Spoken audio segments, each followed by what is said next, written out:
hand fight, but keep my head above his head. So now when he looks to stand up, he's kind of, he kind of has to move backwards, and it's very easy for me to chase him down.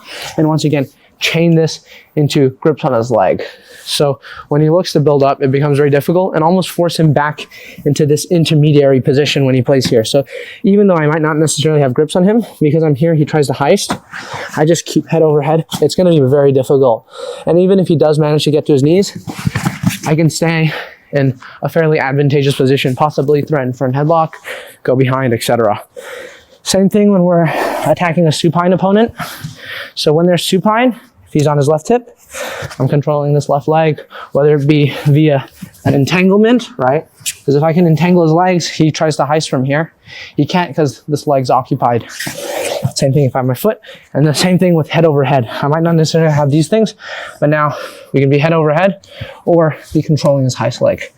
So these are things that we want to take into consideration when looking to keep our opponent down. And lastly, something that may happen, especially when we control the heist leg, is that they're going to switch their hips.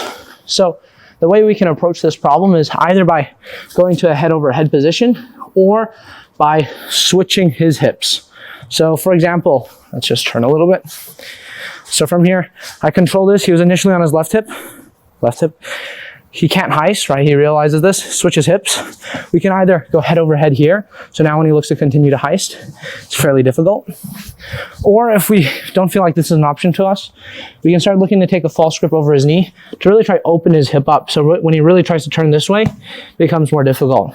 We can really start making this fairly effective when we start pushing his knee to the mat and forcing him to turn his hip, because it's going to be hard for him to go against his own knee. So if I'm here and I can push his knee to the mat, he turns, it's going to be very tough.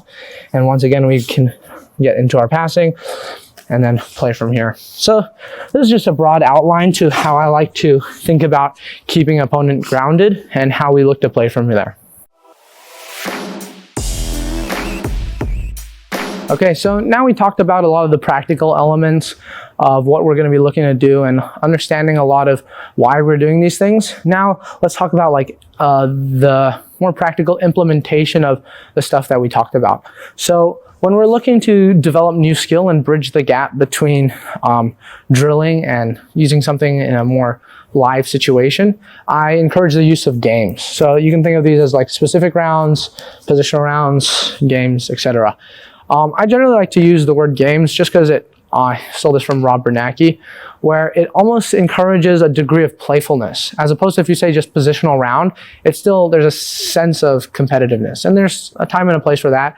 And depending on what you're doing and what your goals are, you might lean towards one or the other.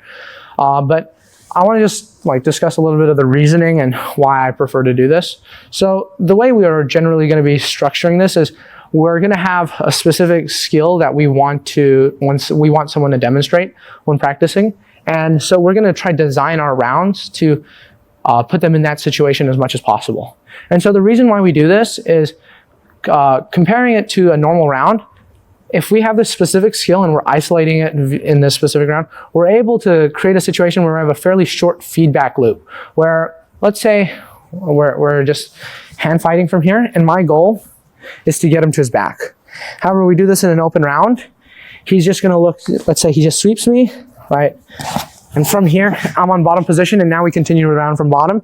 Now, I have made a mistake, but I'm not really in a situation to go back to directly address my mistake.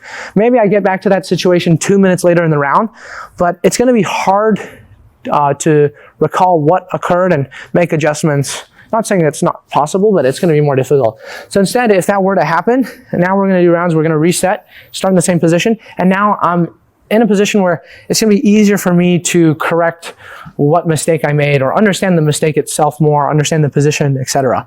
So this does encourage us to like think about the problem a little bit more.